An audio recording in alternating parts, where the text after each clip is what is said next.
Fala pessoal, dando continuidade ao desenvolvimento do nosso projeto da loja virtual, agora nós vamos trabalhar com o registro de clientes da loja, certo? Até então, nós fizemos a implementação dessa classe pessoa, nós fizemos todas as operações de inserir, alterar, excluir e de listar, e o nosso objetivo é utilizar essa classe pessoa tanto para o registro de funcionários quanto para o registro de clientes, tá? Nesse caso, nós implementamos todas essas operações nessa classe pessoa controller. Então, qual que é o objetivo? Nós vamos utilizar esse pessoa controller para o cadastro de funcionários, tá? Então, até aqui a gente fez aquela opção de no momento que eu vou inserir a pessoa, eu já insiro todas as permissões dela. Então, lá na tela, no momento de registrar um funcionário, o administrador que estiver fazendo esse cadastro, ele vai selecionar as permissões, certo? Porém, para o cadastro de cliente, vai ser o autocadastro. Então, é o próprio cliente que vai lá na loja e vai realizar o cadastro dele. Então, ele vai digitar as informações, nome, CPF, e-mail, endereço, CEP, e ele vai mandar só isso daí. E nós vamos setar de forma automática qual é a sua permissão. Então, nesse caso, nós vamos setar a permissão de cliente para essa pessoa. Isso de forma automática. Então, eu consigo fazer uma diferenciação de quem é funcionário e de quem é cliente por meio dessas permissões. Então, essa é a estratégia que nós vamos utilizar. Poderia ser feito de uma outra forma? Com certeza.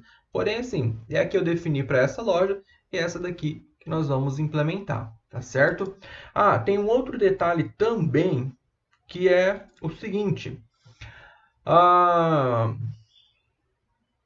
Nós não vamos utilizar esse mesmo inserir, porque além dele passar várias outras informações, ele passa as permissões. E eu não quero que o cliente passe as permissões. Então, nós vamos utilizar o padrão DTO para definir exatamente as informações que eu vou receber na requisição, tá certo?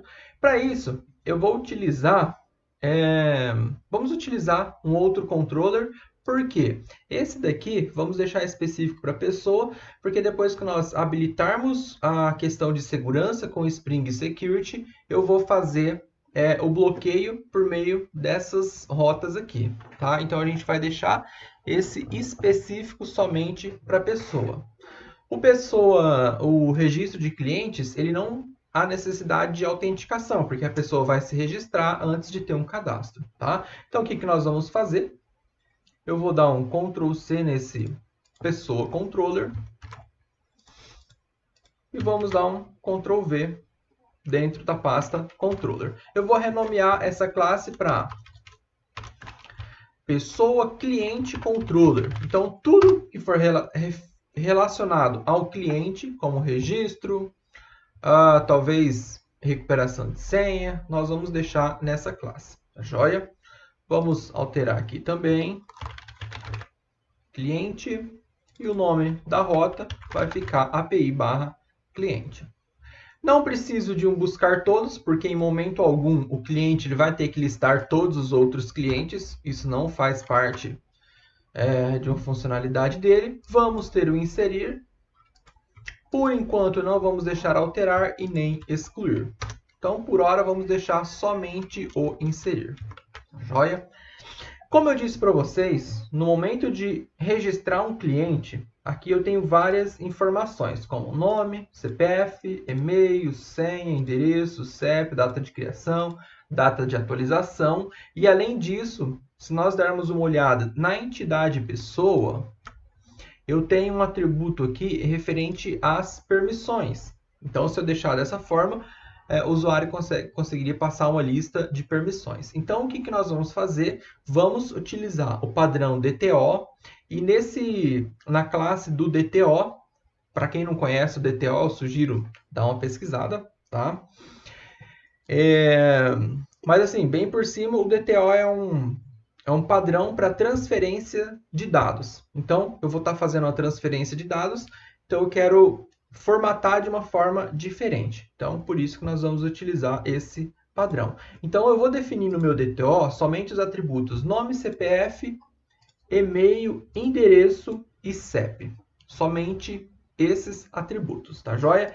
Senha, eu não vou definir, porque no momento que o usuário for se cadastrar, ele não vai informar a senha. A senha a gente vai fazer via confirmação por e-mail. Então, a gente vai trabalhar também com envio de e-mail, tá certo?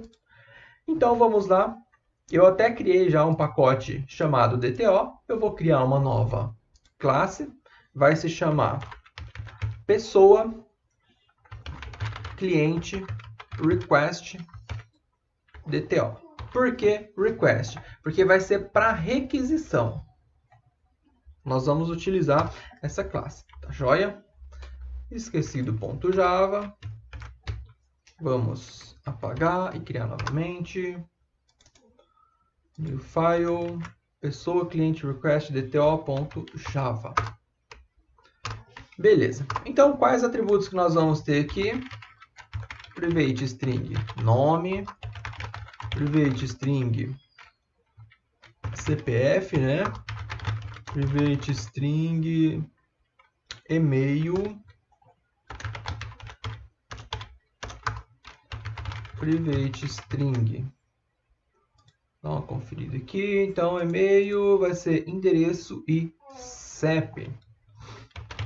Endereço e CEP. Excelente. Vamos dar uma conferida, ver se não faltou nada. Ah, cidade também. Faltou a cidade. Private cidade, cidade. Além disso, eu vou adicionar o arroba data para prover os get e o set via Lombok. E eu vou adicionar aqui um método para fazer a conversão de pessoa DTO para pessoa, tá? Porque no momento de salvar no banco, eu não posso salvar essa pessoa DTO, eu tenho que salvar uma pessoa. Por quê? Pessoa é a classe que eu tenho mapeada para o banco de dados. Então, nós vamos escrever um método public, vai retornar uma pessoa e vai se chamar converter. E esse método ele vai receber um pessoa cliente request DTO. E aqui nós vamos simplesmente criar uma nova instância para pessoa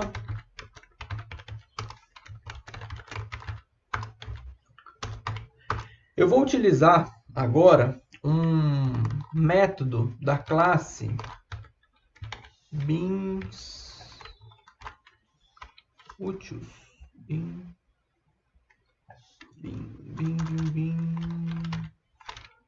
úteis. Deixa eu só ver o método, é o copy properties. Então, eu vou passar dois parâmetros, o source e o target. O source é o que eu tenho de informação e o target é para o que eu quero converter. Então, nesse caso, eu tenho uma pessoa cliente DTO request e eu quero converter para pessoa. E depois eu vou retornar pessoa. Então, o que ele vai fazer aqui? Ele vai copiar todas as propriedades que eu estou passando de pessoa cliente request DTO para pessoa. Tá? Então, no caso, serão todos esses atributos para um objeto do tipo pessoa. Consequentemente, alguns outros atributos eles vão ficar em branco, como data de criação, data de atualização e assim por diante. Tá? Mas, sim, eu não quero realmente que esses atributos eles sejam preenchidos. Senha também não, porque a gente vai prover essa senha de uma outra forma. Tá joia? Agora, qual vai ser a alteração nesse método? Então, ao invés de receber uma pessoa, eu vou receber uma pessoa cliente request DTO. Vou colocar aqui pessoa. Vamos utilizar o nome na íntegra, tá? Maravilha. Agora, percebam que ele deu erro no momento de inserir lá no método do service, porque o método do service ele recebe pessoa. Então, se eu tentar passar aqui, ele vai continuar dando erro, porque o inserir ele recebe uma pessoa e não recebe uma pessoa DTO. Então, nós vamos fazer a conversão. Então, pessoa recebe new, pessoa cliente request DTO.converter e eu passo pessoa cliente request DTO, meu objeto. E aqui eu vou passar para inserir o objeto de pessoa. Tá joia? Então, resolvido. Recebemos um DTO, fizemos a conversão e depois mandamos de volta como resposta a pessoa. Tá joia? Pessoal, então esse vai ser o método utilizado para o registro de clientes. Tá? Então, o cliente vai se registrar, nós vamos utilizar esse método. Esse método vai ficar ali, a chamada dele, provavelmente perto da tela de login. Beleza? Então, ficamos por aqui.